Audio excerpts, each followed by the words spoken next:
Como eu faço o teste da garrafa, professora Jaqueline? Essa pergunta eu recebo bastante no meu direct, principalmente quando eu coloco alguma imagem de pH de calda, alguma imagem de pH de produtos, né?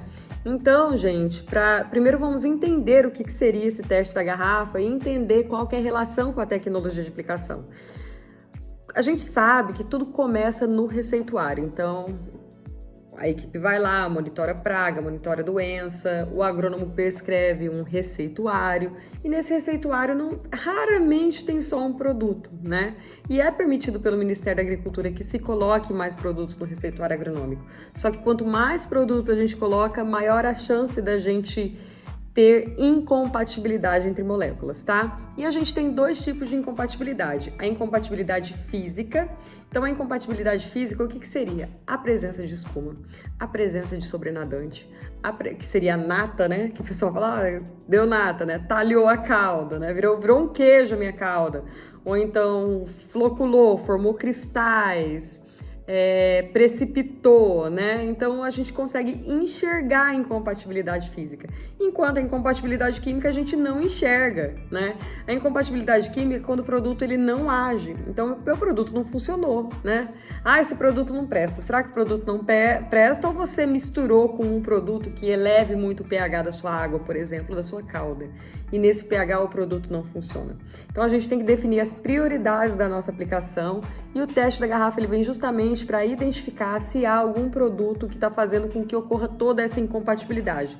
Porque às vezes a gente tem uma receita de 10 produtos, só tem um produto que está causando aquele problema. Então a gente consegue identificar e falar para o agrônomo, né, para que ele tome uma atitude de ou reduzir a dose, ou aplicar de maneira separada, ou a gente alterar a ordem de mistura para que diminua essa ocorrência da incompatibilidade. Então, a gente tem todas essas vantagens. Por quê? Porque uma coisa é a gente errar em 1 litro, outra coisa é a gente errar no tanque, no misturador, no pulverizador, aí a gente perde muito mais com isso, né?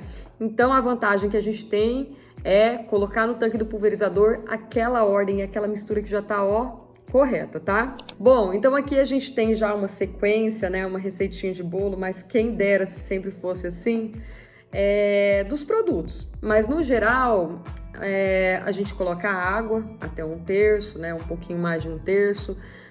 A gente coloca adjuvantes dispersantes para preparar essa água, para ela receber as formulações pó, né? Que a gente tem aqui o WG e o WP como exemplo, né?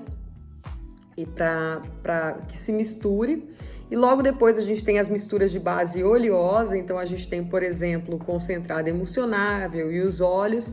E por último, né, a gente tem a suspensão concentrada, a gente tem a solução solúvel, né, uma formulação mais solúvel, uma formulação mais fácil de se diluir, a gente deixa por último. Então a gente tem aqui, né, sólidos insolúveis, suspensões, né, emulsão e formulações mais solúveis.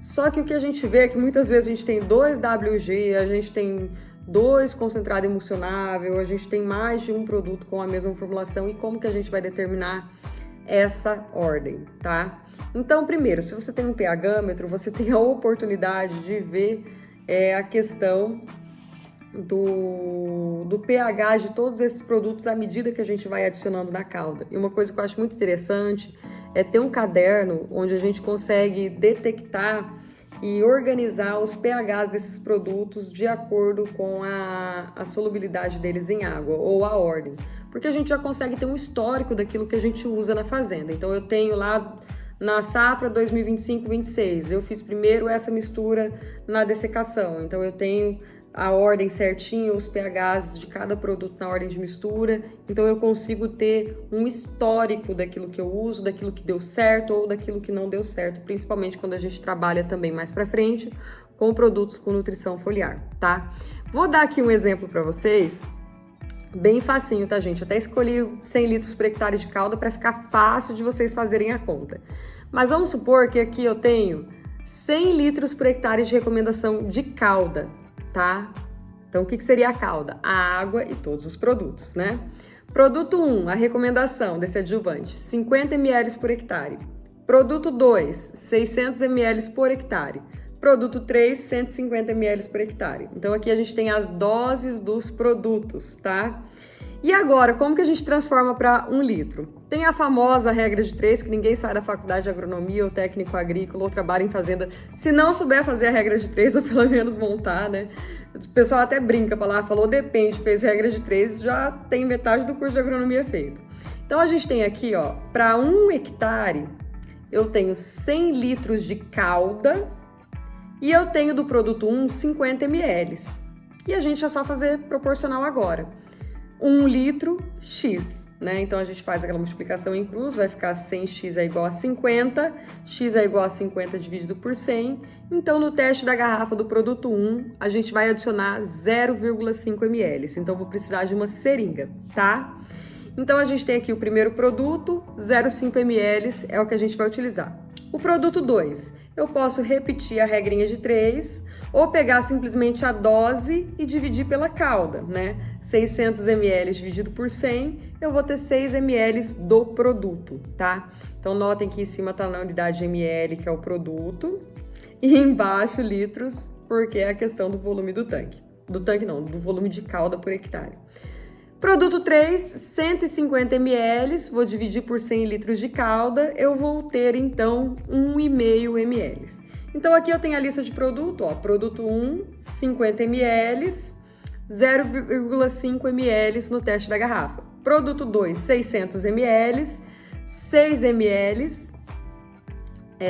para 1 litro. O produto 3, 150 ml por hectare ou 1,5 ml para 1 litro. Então eu vou somar tudo que vai de produto. Então eu vou somar 0,5 mais 6 mais 1,5. Eu tenho 8 ml de produto para adicionar na garrafa. Então eu vou colocar 992 ml de água. Por quê? Porque a água mais o produto tem que dar 1 litro. Não é 1 litro de água e depois eu vou adicionando o produto. É 1 litro de calda, tá? Então eu tenho que fazer essa soma dos produtos e descontar em 1 litro. Então eu vou numa proveta, vou medir 992 ml de água, depois eu vou adicionar o produto 1, 0,5 ml, o produto 2, o produto 3, tá? Então aqui tá a conta e se atentem ao detalhe de que não é 1 litro de água, é 1 litro de calda, assim como não é 100 litros de água por hectare, é 100 litros de calda, que é o produto mais a água, tá? Então a gente tem que descontar o que tá indo de produto no nosso teste da garrafa também, tá? Então aqui, pessoal, isso aqui vai evitar muitos dos problemas a campo, vai evitar muitas perdas financeiras. Então é óbvio, o que você precisa ter? Até nas fazendas que eu vou, eu falo, gente, chegou o final de semana, guarda a garrafa PET, né, pra gente fazer o teste da garrafa. Luvas na hora do teste da garrafa. Se você tiver um pH-metro na fazenda, ok, tem pH-metro de 200, 300 reais na internet que você pode adquirir. Seringa, também tem que ter seringa para que a gente possa dosar esses produtos. Então, balança. Por que balança é importante? Muitas dessas formulações são sólidas. Um outro item interessante também para se ter, um funil. Para quê? Para você pegar, por exemplo, uma formulação que é sólida, fica mais fácil de você colocar no teste da garrafa. Lembrando que, né, essa formulação, ela tem que ficar estável por um tempo. Ó, aqui tem um resuminho, né? Então, respeitar a dose e proporção, fazer essa mistura prévia e aguardar 5 minutos. Se ocorreu separação imediata, né, incompatibilidade. Separação após 1 minuto, tomar cuidado. Estabilidade perfeita é o que a gente quer. Só que aqui a gente tem um detalhe para aplicação aérea com drone, né? Então, com drone tem que estar homogênea essa calda por pelo menos 10 minutos, né? Por quê? Porque dentro do drone, enquanto tá no dosador, no misturador, está em agitação, mas quando passa para o drone, ele fica pelo menos 10 minutos parado lá enquanto ele está sendo aplicado a campo. Então, no drone, esperar pelo menos de 10 a 15 minutos essa estabilidade, tá bom? Pessoal, mais alguma dúvida, alguma questão, alguma sugestão de vídeo? Já coloquem aqui nos comentários, não deixem de me seguir, clica no sininho, ative as notificações e sugestões para próximos vídeos, coloquem aqui nos comentários. Até mais!